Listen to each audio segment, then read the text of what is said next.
কোনটির অভাবে উদ্ভিদের পাতা বেগুনি রং ধারণ করে? Phosphorus, nitrogen, potassium, magnesium. চলুন সঠিক ব্যাখ্যাটি জানার পরে সঠিক উত্তরটি আমরা জেনে নেই। ব্যাখ্যা: ফসফরাস। ফসফরাসের অভাব হলে উদ্ভিদের পাতা বেগুনি রং ধারণ করে। ফসফরাসের অভাবে পাতায় মৃত অঞ্চল সৃষ্টি হয়, এমনকি পাতা, ফুল ও ফল ঝরে যেতে পারে।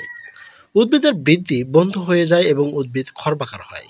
বেশিরভাগ সময় খালি চোখে দেখে ফসফরাসের ঘাটতি বোঝা যায় না। যতদিনে লক্ষণ দৃশ্যমান হয় ততদিনে বেশিরভাগ ক্ষেত্রেই আর তেমন কিছু করার থাকে না। ম্যাগনেসিয়াম। ম্যাগনেসিয়ামের অভাবে ক্লোরোফিল সংশ্লেষিত হয় না বলে সবুজ রং হালকা হয়ে যায় এবং সালোক সংশ্লেষণের হার কমে যায়। পাতার শিরাগুলোর মধ্যবর্তী স্থানে অধিক হারে ক্লোরোসিস হয়। পটাশিয়াম। পটাশিয়ামের অভাবে পাতার শীর্ষ ও কিনারা হলুদ হয় এবং মৃত অঞ্চল সৃষ্টি হয়। নাইট্রোজেন। নাইট্রোজেনের অভাব হলে ক্লোরোফিল সৃষ্টিতে বিঘ্ন ঘটে। ফলে ক্লোরোফিলের অভাবে পাতার সবুজ রং হালকা হতে হতে একসময় হলুদ হয়ে যায়। পাতা হলুদ হয়ে যাওয়ার প্রক্রিয়াকে ক্লোরোসিস বলা হয়। সেই হিসেবে সঠিক উত্তরটি হচ্ছে ফসফরাস, অর্থাৎ ফসফরাসের অভাবে উদ্ভিদের পাতা বেগুনি রং ধারণ করে।